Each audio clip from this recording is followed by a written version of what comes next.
महत्वाची गोष्ट आहे. तिथं बसलेल्या सगळ्या विद्यार्थ्यांना माझं एक सांगणं आहे की मित्रांनो, श्रीमंत पैसा कमवणं ह्या गोष्टीकडे जास्त लक्ष देऊ नका. कोण श्रीमंत आहे हो? इथं बसलेले तुम्ही सगळे 20च्या वयाची मुलं ह्या स्टेजवर बसलेल्या 50च्या वयाच्या शिक्षकांना उद्या विचारा की आयुष्यात पैसा महत्वाचा आहे का शरीर महत्वाचं आहे? ते तुम्हाला खरं उत्तर देतील. शरीर संपत्तीकडे लक्ष द्या. कोण जगात सगळ्यात जास्त श्रीमंत आहे? मी म्हणेल मी सगळ्यात जास्त श्रीमंत आहे. 3 वर्षापूर्वी मुंबईला मी माझ्या पाहुण्याच्या घरी गेलो. खरी गोष्ट आहे.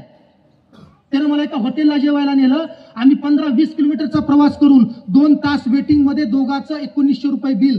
का तेवढं बिल होतं? तर तिथं चुलीवरची भाकरी भेटते. आज माझ्या घरी माझी आई मला रोज सकाळ संध्याकाळ चुलीवरची भाकरी देते. म्हणजे सकाळी 1000चं संध्याकाळी 1000चं 2000चं ताट गरम माझ्या पुढे आहे. महिन्याला 60,000चं जेवण करतो त्या मुंबईच्या दृष्टीने मी. त्या 2000त चुलीवरची भाकरी मिळणाऱ्या हॉटेलमध्ये फक्त ज्वारीचं पीठ आणि पाणी आहे. माझ्या घरच्या भाकरीमध्ये माझ्या आईचं प्रेम आहे त्यात. ही सगळ्यात महत्वाची गोष्ट आहे. कोण सगळ्यात जास्त श्रीमंत आहे? माझ्या घरासमोर 50 लाखाचा बंगला बांधला. त्या बंगल्यामध्ये फक्त 17 लाखाची स्टाईल फरशी आहे सर.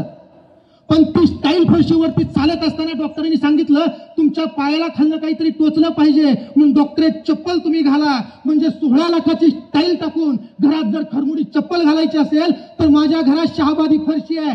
तर मी तिच्यापेक्षा जास्त श्रीमंत आहे. ही वस्तुस्थिती आहे.